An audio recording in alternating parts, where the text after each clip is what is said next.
Breaking নিউজের দিকে এই মুহূর্তে নজর রাখবো আমরা সরাসরি মুরলীধর সেন লেন সেখানে ছবিটা এই মুহূর্তে দেখাচ্ছি। শ্যামাপ্রসাদ মুখার্জির জন্মদিনে শ্রদ্ধা নিবেদন এই মুহূর্তে সেই ছবি দেখতে পাচ্ছেন। রাজ্য সভাপতি শ্রমিক ভট্টাচার্য তিনি এই মুহূর্তে মাল্যদান করছেন বিজেপির কার্যালয়। মুরলীধর সেন লেন সেখানে শ্রদ্ধা জ্ঞাপন চলছে এই মুহূর্তে। শ্যামাপ্রসাদ মুখোপাধ্যায়ের জন্মদিন আর সেই জন্মদিন উপলক্ষে শ্রদ্ধা জ্ঞাপন এই মুহূর্তে বিজেপির যারা কার্যকর্তা রয়েছেন সেই ছবি উঠে আসে। শ্রমিক ভট্টাচার্য কি বলছেন একবার দেখাই। কেউ আর নতুন করে বাংলাকে ভাগ করতে পারবে না। সংখ্যা দিয়ে ভারত দখলের তত্ত্ব যারা এস্টাবলিশ করতে চাইছেন, যারা অনুপ্রবেশের মধ্যে দিয়ে সীমাবর্তী জেলাগুলোর ডেমোগ্রাফিক ডিজাইনকে পাল্টে দিয়ে আজকে সেখানে সরস্বতী পুজো বন্ধ করতে চাইছেন, তারা সেটা করতে পারবেন না, তা আমরা করতে দেব না। এখনো পর্যন্ত আমরা আমাদের মতো করে কথা বলছি, কিন্তু আমাদের মতো করে কথা বলার অর্থ এই নয় যে ভারতবর্ষের বহু সংখ্যক সমাজ তারা এটাকে নীরবে মেনে নেবে।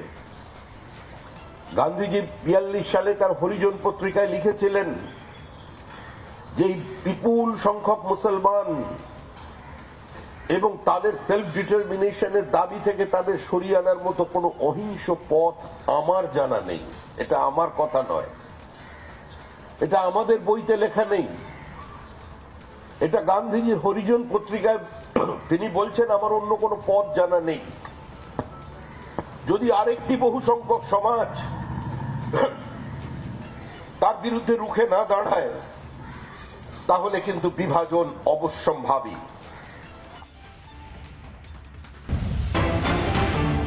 এরই পাশাপাশি দুর্গাপুরের খবরের দিকে নজর রাখতে হচ্ছে, কারণ দুর্গাপুরের সিটি সেন্টারে দুষ্কৃতী তাণ্ডব। পরপর দুটি বাড়িতে চুরির চেষ্টা দুষ্কৃতীদের।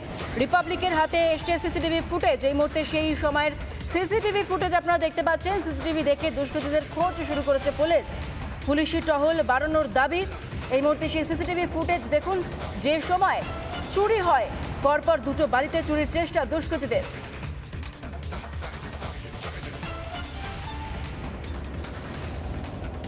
দুর্গাপুরে সিটি সেন্টারে দুষ্কৃতীর তাণ্ডব। পরপর দুটি বাড়িতে ঢুকে চুরির চেষ্টা দুষ্কৃতীদের।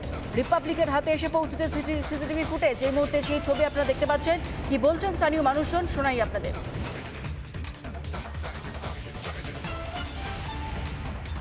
ওরা দেখালো যে এই বাড়িতে সিসিটিভি আছে, তো সেই জন্য ওরা মানে কিছুক্ষণ পর চলে গেল।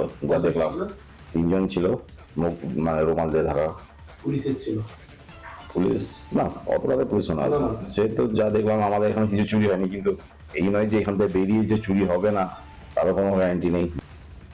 অনেকটাই আতঙ্কের মধ্যেই ছিলাম, কারণ অনেক কিছু ডকুমেন্টস আছে আমাদের, ঠিক আছে, ক্লায়েন্ট সেগুলো যদি চুরি যেত তাহলে তো অনেক প্রবলেম হতো। তারপর ব্ল্যাক চেক ছিল, লকার, তারপর আলমারি, এগুলো সমস্ত কিছু ভাঙা ছিল, ঠিক আছে। পাশের যে অফিসটা সেটাতে লকার টাকার সমস্ত কিছু ভেঙে টেঙে কাগজপত্র ছড়িয়ে ছিটিয়ে একাকার করে দিয়ে গেছে। মাস দুয়েক আগে আমার বাড়িতে পিছন দিকে একটা মানে গুলির মতো কেটে চোর ঢুকেছিল, তা আমি ওটা সবাই উড়িয়ে দিল যে না এটা এমনি হয়েছে হয়েছে সে, কিন্তু আগেও দেখছি যে চোর আসছে। এই চোর আসাটা আমার মনে হয় পুলিশ প্রশাসন যেরকম সচেতন আছে, তো আমার মনে হয় এখানে কিছু রাত্রেবেলায় নাইট ডিউটি যদিও পরে পুলিশের গাড়ি, এই ডিউটিটা বাড়ানো উচিত। দুষ্কৃতীদের উৎপাত হলে তার তো প্রশাসন আছে। আর এই দুর্গাপুজোর সময় কোথা থেকে মানুষজন আসে, বাইরের রাজ্য থেকেও আসে।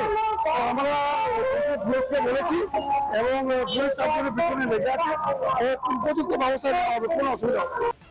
যে সাধারণ মানুষ রোজগার চাইছে, সরকার রোজগার দিতে পারছে না, কর্মসংস্থান দিতে পারছে না, আর চোরেরা গিয়ে বাড়িতে গিয়ে উৎপাত করছে।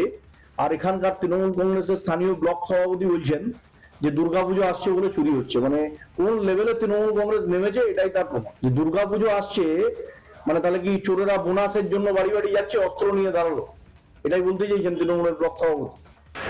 নানা ধরনের কন্টেন্ট দেখার জন্য লাইক করুন, শেয়ার করুন আমাদের ফেসবুক পেজ, সাবস্ক্রাইব করুন আমাদের ইউটিউব চ্যানেল। পাশাপাশি অন্যান্য ব্রেকিং নিউজের জন্য অবশ্যই চোখ রাখুন রিপাবলিক বাংলায়।